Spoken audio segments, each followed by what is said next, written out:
రాజా సింగ్ సత్తా ఏంటో నిన్న గోషామహల్ పాత బస్తీ చూసింది. బీజేపీ వాళ్ళు చూశారు, బీజేపీ నాయకులు చూశారు, కాంగ్రెస్ నాయకులు చూశారు, హిందువులు కూడా చూశారు.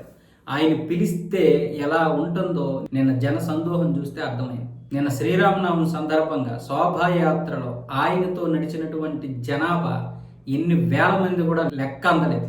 ఆయన్ని బెదిరించారు కూడా చాలా మంది, లేపేస్తామని. ఇంతకుముందు 4 సార్లు ఆయనకి బెదిరింపు మెయిల్స్ వచ్చాయి, లెటర్లు కూడా వచ్చాయి. అలాగే నిన్న కూడా చంపేస్తామని బెదిరించినా సరే పోలీసులు ఆయన కొంచెం బందోబస్తు ఏర్పాటు చేశారు. ఆయన మాత్రం బెదిరిపోలేదు.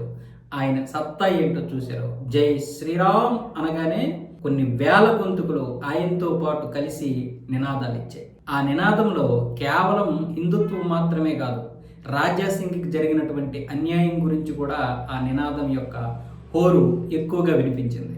అది అర్థం చేసుకోవాలి. పార్టీ అతన్ని సస్పెండ్ చేసింది. బీజేపీ నుంచి గెలిచారు ఆయన, కానీ పార్టీ ఆయన్ని సస్పెండ్ చేసింది. ఎందుకు సస్పెండ్ చేసిందో మనకు తెలిసిందే.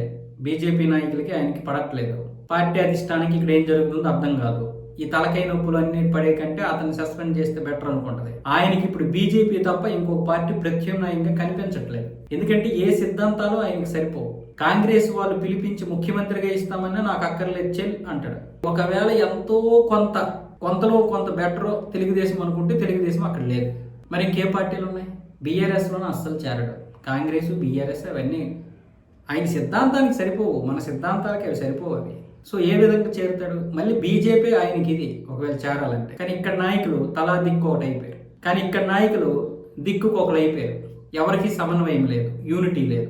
ఎవరికి వారే యమునా తీరాన్న విధంగా ఉంది తెలంగాణ నాయకత్వం. అందుకే ఇలాంటి ఒక గొప్ప నాయకుడిని కోల్పోతున్నాం వీళ్ళ యొక్క ఇగో వల్ల.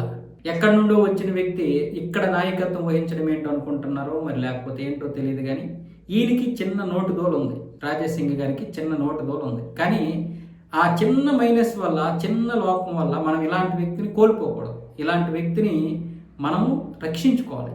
కాబట్టి ఆ లోపాన్ని రాజా సింగ్ గారు సవరించుకోవాలి. అలాగే బీజేపీ నాయకత్వం కూడా యూనిటీగా ఉండే విధంగా ఏర్పాటు చేసుకోవాలి. లేకపోతే అది మనకే నష్టం, మన జాతికే నష్టం, మన ఉనికికే నష్టం. గోషామహల్ అలాంటి ప్రాంతంలో ఆయన గెలుస్తున్నాడు వరుసగా.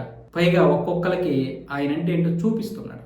పాత బస్తీ ఈరోజు ఆయన్ని చూసి భయపడుతుందంటే ఎలాంటి పరిస్థితులు తీసుకొచ్చాడో అది ఆలోచించుకోవాలి. ప్రతి వ్యక్తిలో ఎక్కడో ఒక్కడ చిన్న లోపం ఉంటుంది.